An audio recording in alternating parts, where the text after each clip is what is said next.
Legendary producer Statik Selektah is dropping his 9th studio album titled The Balancing Act. This album is going to be featuring artists from Griselda, 2 Chainz, Dave East, Method Man, Joey Bada, and Nas. Speaking of Joey Bada and Nas, he dropped the first single titled Keep It Movin', which features Joey Bada and Nas basically going bar for bar. And you know what that means. It's time to go bar for bar and break down those lyrics.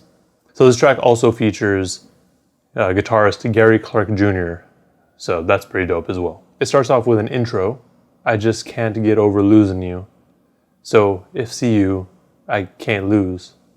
Walk on by. This then goes into the first verse from Joey Bada. Now I won't turn the other cheek or walk away anytime it's beef. If it's that, it'll be your last shovel, I guarantee. I took 48 course of casualties, I'm war ready. I studied 33 strategies, so wipe the bullet. These 223s through your cavity, they'll exit out the back of your head mullet. Should have happened to pull this trigger, so how you figured? I rid the evidence and washed my sins off in the same river. So Joey's verse is pretty straightforward. So he won't turn the other cheek anytime there's beef. So he's not gonna let things slide until it gets resolved in some way or another. And if it is beef, it'll be your last shovel. So you're gonna be buried. Or it's gonna be that you're burying somebody. And after that, that's it. There's no more beef. I mean, it could also just be a matter of resolving the beef and it's buried. And he guarantees that because he took a 40 course of casualties and he's war ready. And he studied the 33 strategies, which is the 33 strategies of war. So he's ready for that sort of engagement, you could say.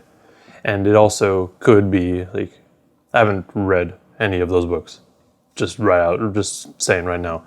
But I'm assuming that a lot of the philosophies that are written in those books regarding war can be applied directly to kind of resolving conflict rather than fighting. And then once he pulls the trigger, he's going to rid the evidence, meaning the gun, maybe the body, and he's going to wash off his sins in the same river that he's getting rid of the evidence in. Basically just absolving him of those sins that he just committed. And what's really dope with this song is there's almost no break in between their verses. So right after Joey Bada, here comes Nas.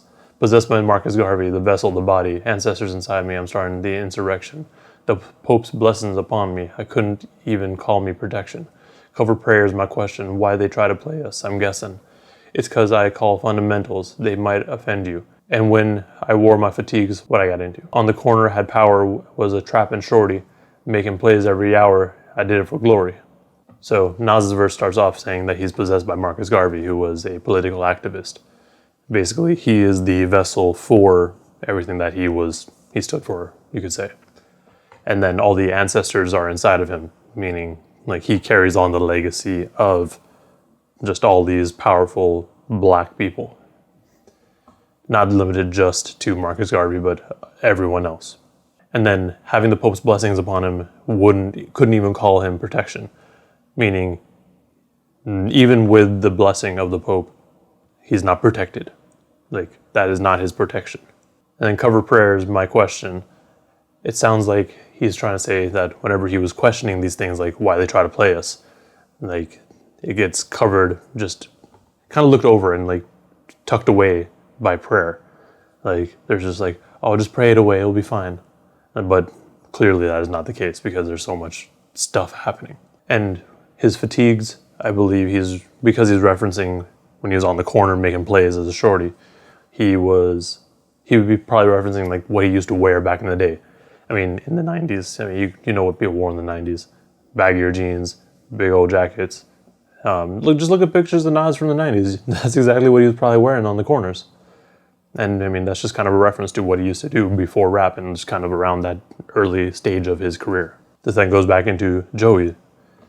Just another dude from the streets trying to find himself a little piece of the pie. Know it's a bigger picture, they don't want to meet the eye. So might have to walk away from this life for my survival. I got dreams and visions, it's getting colossal. Like moving mama to a castle, cause it's a hassle getting caught up in the devil's lasso. And that's what a wise man once told me. I got a lot of love and respect for my OGs. So this is him just kind of building up off of Nas's verse. where Nas mentioned that he was in the streets and like just kind of reminiscing sort of. So Joey's like, yo, I'm just another dude from the streets as well. And he's just trying to find a piece of the pie. And clearly he has a bigger picture in mind and he knows that there's a bigger picture, but other people around him don't necessarily want him see eye to eye. So that could be people in that early stage of his life when he was in the streets. Like they didn't want to see eye to eye with him. So he's like, all right, I'm gonna walk away because this is what I gotta do. And he does it for his survival because, I mean, it's tough on the streets. You might get killed. You never know. Like life is not guaranteed.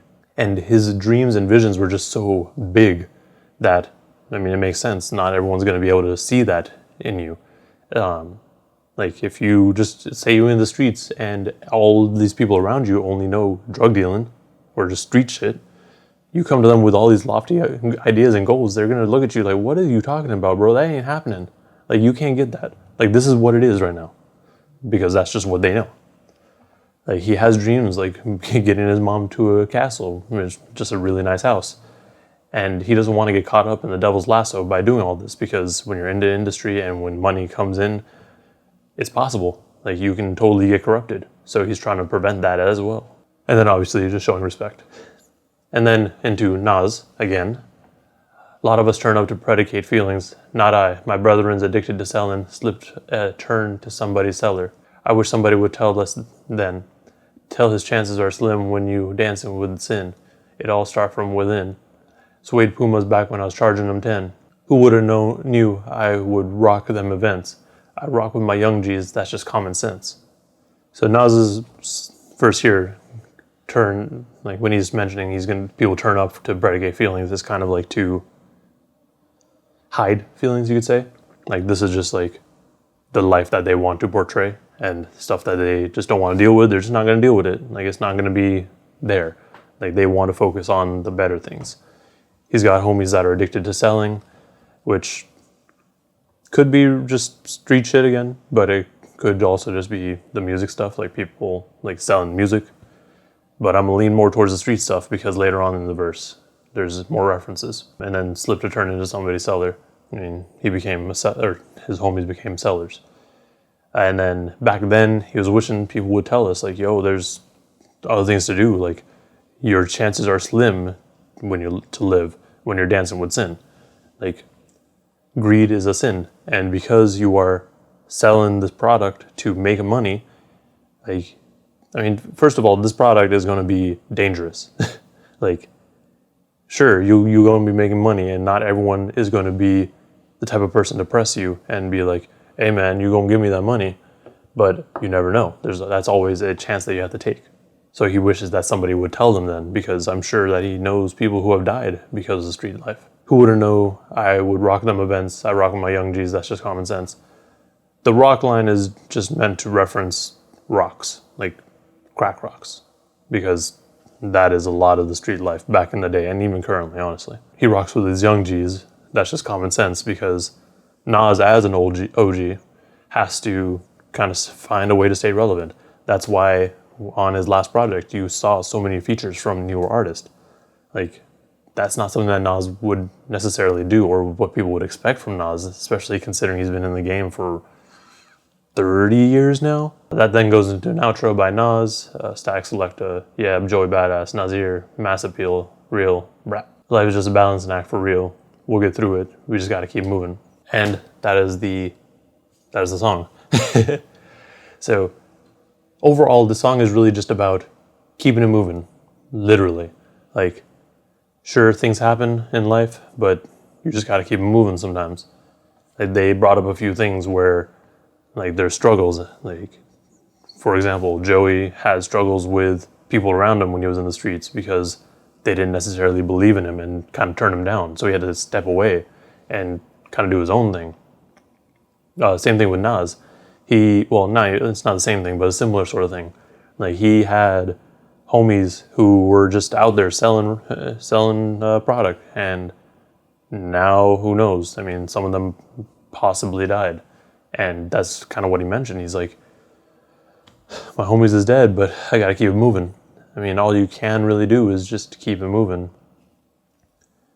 And that's it's not necessarily just like a death thing or anything like that. It's really just like when certain events happen, like sure, you can let it affect you, and you should deal with it in some way or form, like some sort of form, but you shouldn't let it just kind of hold you back, like if you stepped away from something because it's like you want to pursue something else, like don't let that original thing hold you back. Like just don't let things in life hold you back from what you want to do. You got to keep it moving. Overall, this song is dope, honestly. I can't wait to see what else we hear on this project, because based on the features, it's going to be dope. Also, the rest of the song is really just a beat break from Statik Selektah with some scratches, so it's pretty dope. And that's going to be kind of what you'll see if you aren't aware of his production style. Like that's pretty common and typical of his music. But yeah, this song was dope.